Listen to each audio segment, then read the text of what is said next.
Ma? Oo? Ampun po ba ako? Ha? Sino naman nagsabi sa'yo niyan? Kasi ma, lagi na akong inaasar sa school eh.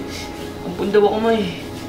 Anak, di ba sinabi ko sa'yo huwag kang magpapa-apekto sa sinasabi ng iba?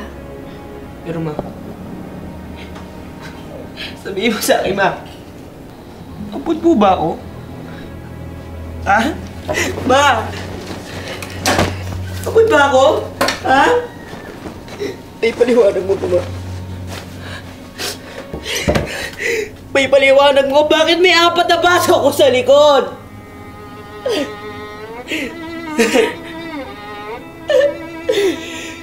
Matagal na namin itinago ito sa'yo, anak. Pero sa palagay ko pa naman ang malaman mo.